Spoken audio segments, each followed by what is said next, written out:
Hello दोस्तों, नमस्कार। मैं अर्चना यूनुत्री एक बार फिर आपके सामने एक नया वीडियो लेकर उपस्थित हूँ जिसका शीर्षक है वर्णमाला। विद्यार्थियों, आपको अक्सर बहुत डिफ़िकल्टी अनुभव होती है जब बहुत सारे क्वेश्चन ऐसे होते हैं, विभिन्न प्रतियोगी परीक्षाओं में आ जाते हैं वर्णमाला से संबंधित, बहुत सारे कन्फ्यूजन हो जाते हैं आपको। तो वो सारा आपका जो कन्फ्यूज़न है वो बहुत ही सरल ढंग से, बहुत ही इंटरेस्टिंग ढंग से आज हम इसमें जानेंगे। तो शुरू करते हैं।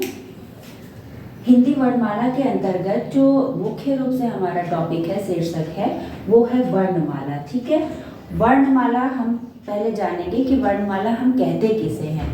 तो इसको एक सरल रूप में पहले आप समझिए। जैसे कि एक माला होती है, पुष्पों की माला होती है, उसमें अनेक पुष्प होते हैं। उन सभी पुष्पों को हम एक धागे में पिरो के एक व्यवस्थित क्रम कर देते हैं उसका, और वो एक माला का रूप ले लेती है।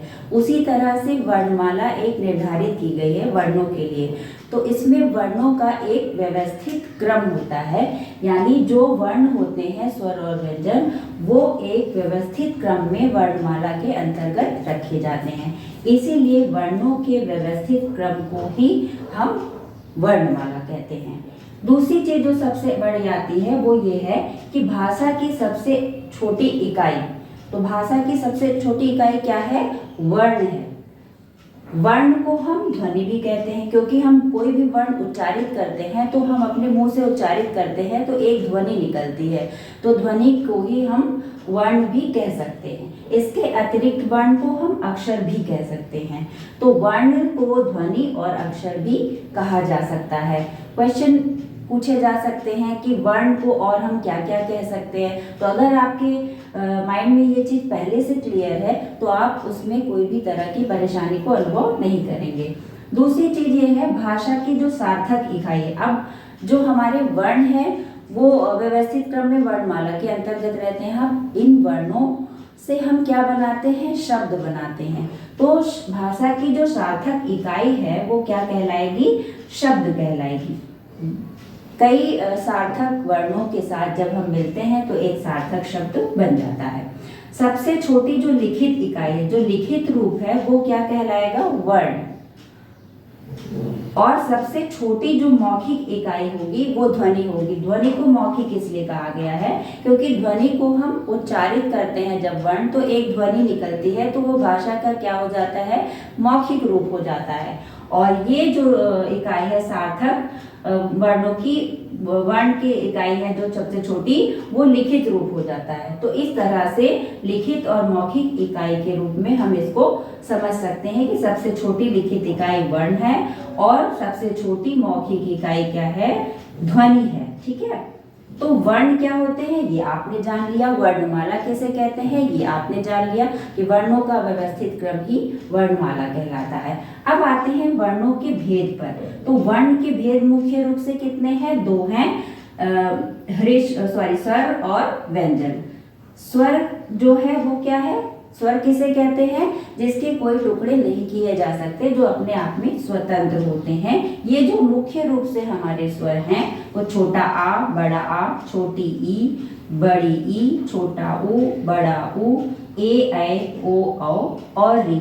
इस तरह से कुल 11 स्वर हिंदी भाषा में बताए गए हैं।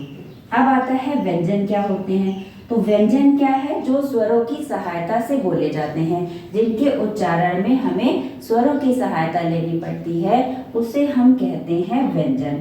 व्यंजनों की जो कुल मुख्य रूप से संख्या है वो 33 बताई गई है, 33।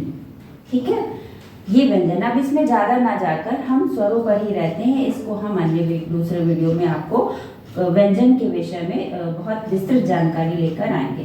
अब आता है स्वर के प्रकार। अब ये जो स्वर है इसके भी कई प्रकार होते हैं। तो स्वरों के प्रकारों में 3 प्रकार इसमें मुख्य रूप से हैं। पहला है ह्रस्व स्वर, दूसरा है दीर्घ स्वर और तीसरा है प्लुत स्वर।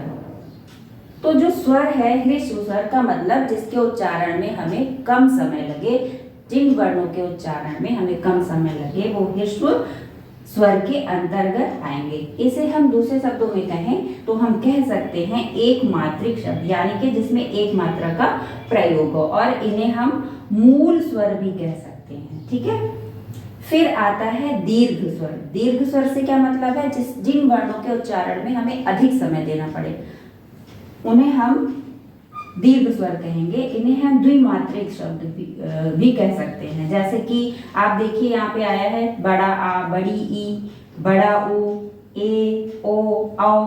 तो ये जो है पूरे द्विमात्रिक वर्ण हैं और इसमें दीर्घ स्वरों में हम अधिक समय लगाते हैं। इनकी कुल संख्या 7 है और जो हमारे एक मात्रिक वर्ण है उनकी संख्या क्या है, 4। फिर है प्लुत स्वर आता है। इसमें क्या होता है, किसी भी वर्ण के उच्चारण में, यानी ह्रस्व स्वर में सबसे कम समय लगता है उच्चारित करने में और इससे ज्यादा जब हम उच्चारित करेंगे यानी कि इसका 3 गुना, ह्रस्व वर्ण का 3 गुना जब समय हमें इसमें लगेगा तो वो क्या कहलाएगा, 3 मात्रिक वर्ण कहलाएगा। इसमें ज्यादा समय लगेगा। जैसे उदाहरण के रूप में इसमें शब्द जैसे बाप रे, रोना, रे मोना, और कोई बच्चा रोए तो बहुत देर तक रोता है, तो वो सारे जैसे शब्द होंगे वो इसमें आएंगे ह्रस्व के अंदर, प्लुत स्वर के अंतर्गत, जो कि ह्रस्व स्वर से 3 गुना समय लेता है। तो मुख्य रूप से जो बात सामने आई है वो क्या है, तो ये मुख्य रूप से वर्णों के भेद थे जिसमें स्वर व्यंजन 2 वर्ण के भेद थे और स्वरों के मुख्य प्रकार क्या है, ह्रस्व स्वर, दीर्घ स्वर और प्लुत स्वर। ह्रस्व स्वर में कम समय लगता है, एक मात्रिक स्वर इन्हें हम कहते हैं। जैसे छोटा आ, छोटी ई, छोटा उ, री, इनकी कुल संख्या 4 है। और जो दीर्घ स्वर है इसमें अधिक समय लगता है, इसे हम द्विमात्रिक भी कहते हैं। बड़ा आ, बड़ी ई, बड़ा उ, ए, ओ, औ, इनकी संख्या कुल 7 है। प्लुत स्वर में क्या होता है, ह्रस्व स्वर से 3 गुना समय लगता है, इसे हम त्रिमात्रिक भी कहते हैं। जैसे कि बाप रे, रोना, रे होना, कोई बच्चा रो रहा है, ऐसे ज्यादा समय लगता है, तो उसमें भी प्लुत स्वर के अंतर्गत ही वो आएगा। आशा करते हैं आपको ये अधिक समझ आया होगा, आपकी सारी प्रॉब्लम सॉल्व हो गई होंगी। और कोई भी प्रतियोगी परीक्षाओं में यदि इस पर आधारित कोई प्रश्न पूछे जाते हैं तो उसका आंसर आप बहुत अच्छी तरह से दे पाएंगे। धन्यवाद।